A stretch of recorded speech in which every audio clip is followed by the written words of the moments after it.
Hello people, this is our Cobra, and this is Let's Play The Witcher Free Blind, where today we will take a look at a supposedly haunted mansion.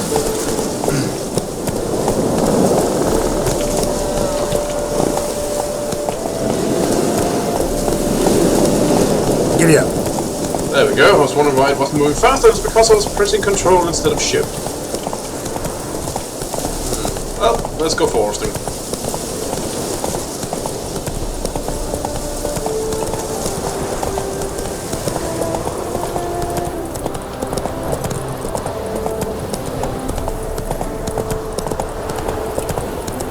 Looks like a nice place.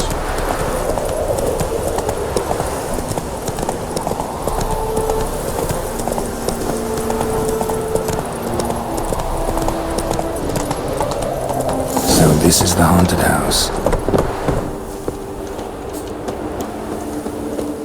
Well, let's start by checking the outdoors. We're out here anyway, so... Anything suspicious on the outside? No, got some herbs. I'll take those as an extra payment. It's not like he even laid in mind, I imagine. Can't even remember who commissioned this.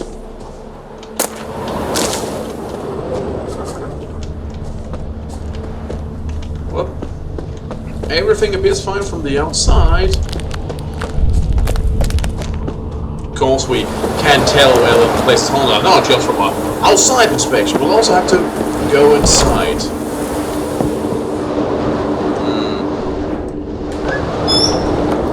Spacious, roof-wise.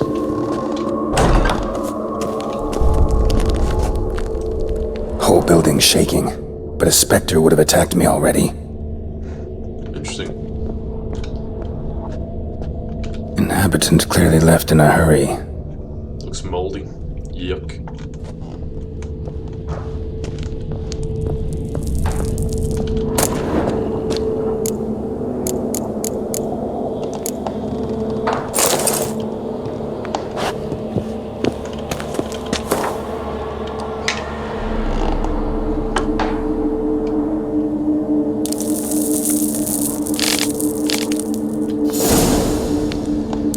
Yeah, a bit more crafting options.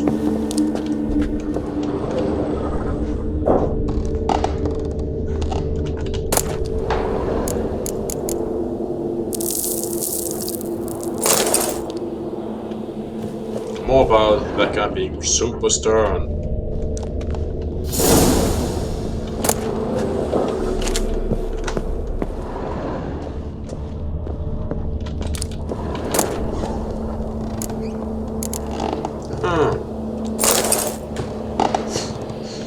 Now that second book seems interesting.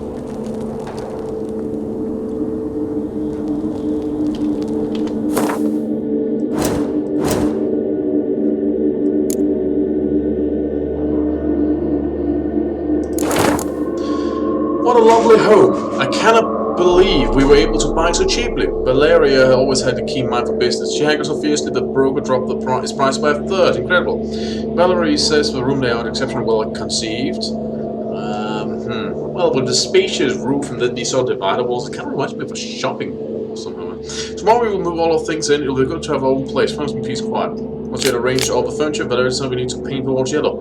Perhaps that is for the best. It will make it more cozy. Valeria's mother visits us. Tomorrow I shall paint the walls green.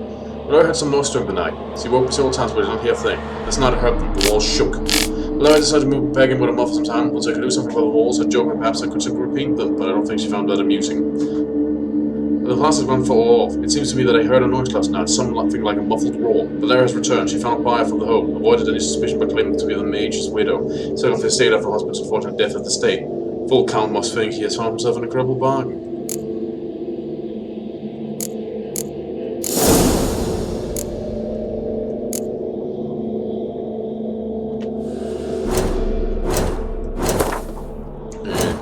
Seems one of the books read something about beasts, about insectoids to be precise. Araxia. The sleeping Araxia. Powerful pincers are more filled with razor-sharp teeth and venom glands packed with deadly toxins. This constitutes the Araka's deadly arsenal. Since people and farm animals make up an important part of this creature's diet, contracts on Arxia in turn constitute an important source of richer coin. Once named to the far south, the invasive species migrated north over the course of decades, adjusting as it went to new climates and temperatures. It found damp woodlands as once more hospitable and made them its home, making use of the muck and moss found there as blankets during the winter hibernation. The Arcus hides its unprotected sack-like abdomen under a covering of hollow tree trunks worn on its back. At first glance, the stationary Arcus often looks like part of the forest undergrowth, a fact used to deadly advances when hunting. It'll usually begin a battle by spitting venom, then tries to grab its prey while its prey until it feels not to drag it within reach of its crushing pincers. Looks more plant than insect, but sure. Oh, that's cute. That's the kind of jar we call an armored Arcus. Hard and prickly on the outside, but again, when dressed in everything soft and squishy. An Arcus' only weakness is its soft, sensitive abdomen. Some Arcus hide this under hollow tree stump, while other armored Arcus which have grown a thick carapace that covers all the more delicate parts of their bodies. An armored Arcus is a true behemoth. It uses enormous mass to knock over and trample its victims, then devour their crushed remains. Like all Arcus, it is highly venomous, and thus golden Oriole should always be consumed before fighting it. It is worthwhile to stock up on healing potions and crossbow bolts before setting out, for this Arcus' thick blade can withstand a great deal of damage, being balanced with a long and exhausting affair. Interesting. Let's see if we can find the source of the thumping.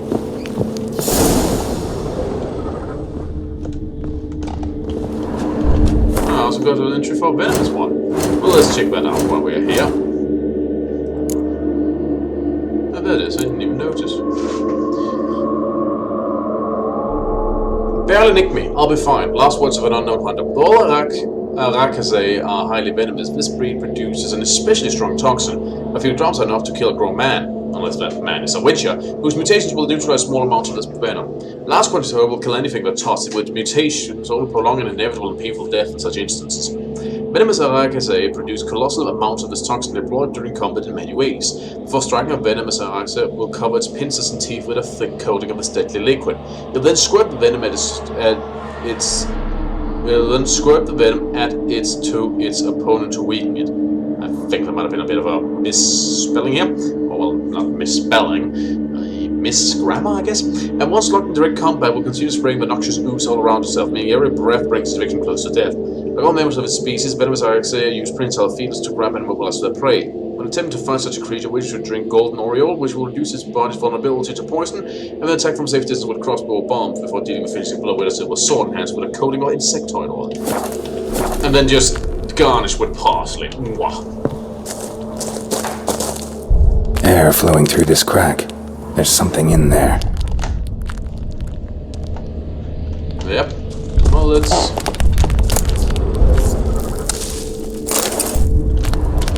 let's see if we can find some things.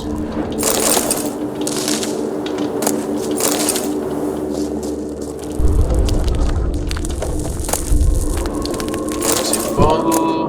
One leather pelt. Alcohol hest. Seem like to be ordinary supplies for about.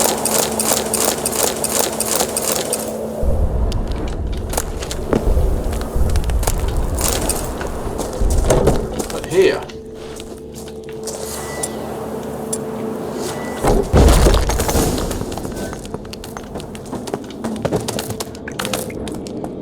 Interesting. No one's been here in a while. But someone has been here at some point. Otherwise, it wouldn't be this wooden bridge.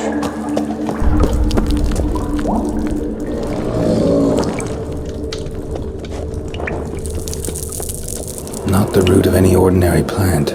Must be magic. How's this all here will give us some answers? Looks like a journal.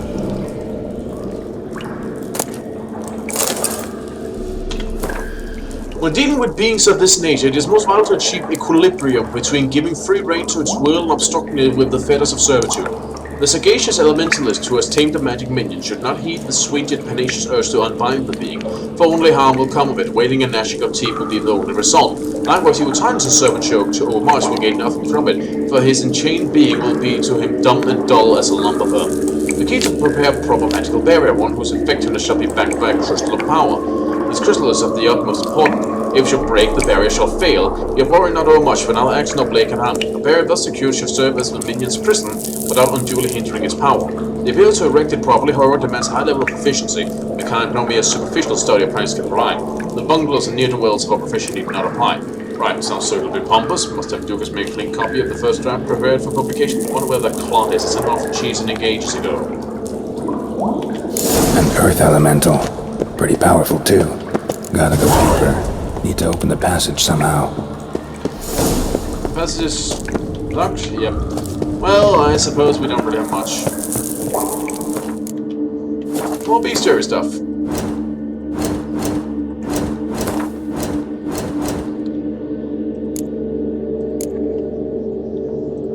Therazane. There's no such thing as a risk-free real estate investment. It might turn out your new home has a leaky roof, structural rot in the attic, a scratched floor in the living room, or elven ruins beneath its foundations, and with them an enormous elemental just waiting for a chance to break free of its chains.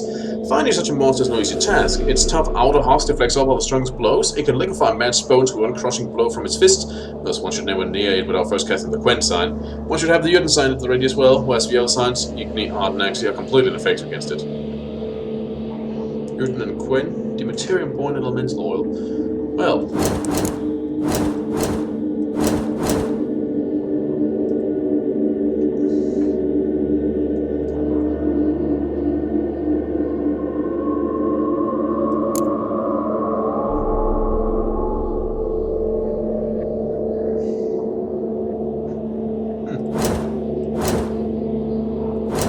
That was one suggested, wasn't it?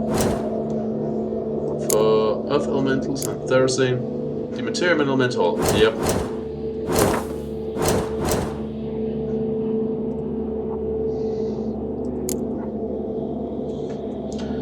Thing.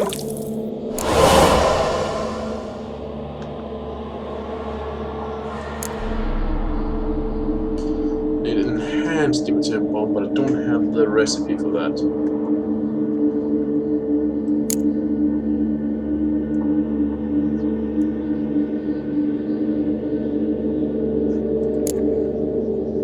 Here I'm lacking albedo.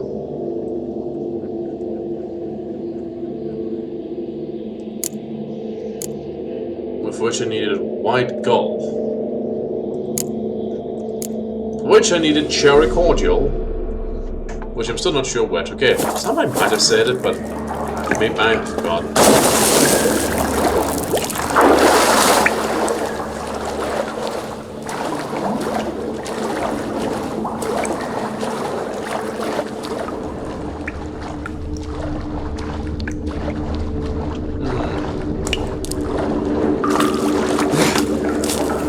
Well, there's this. Something clicked. Is that easy? Huh.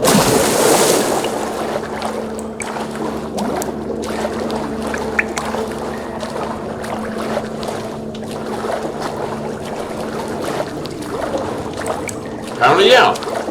It is very easy.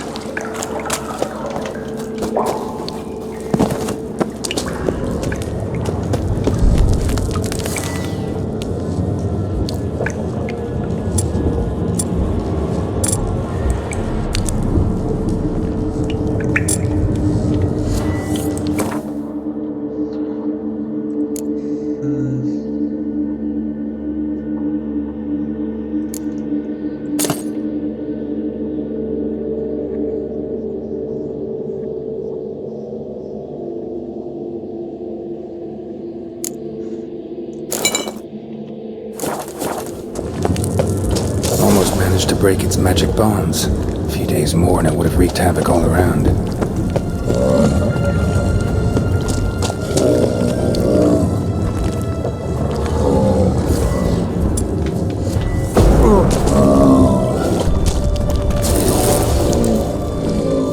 That stench.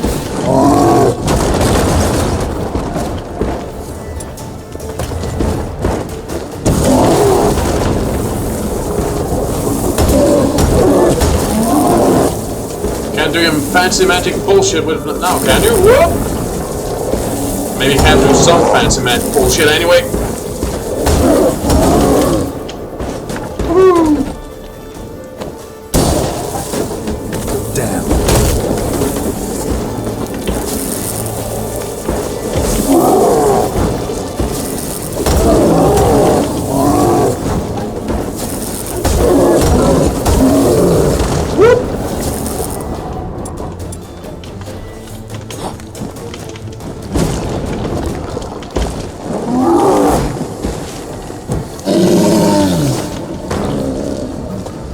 your chest, eh?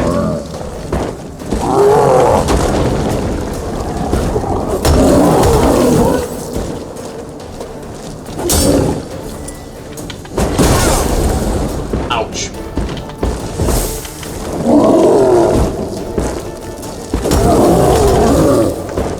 Oh, the shield protected me.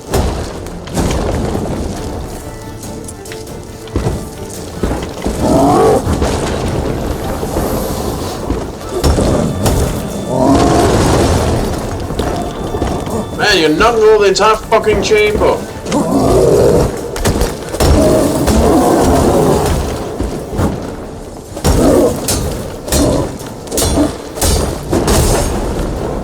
Right, let's finish this.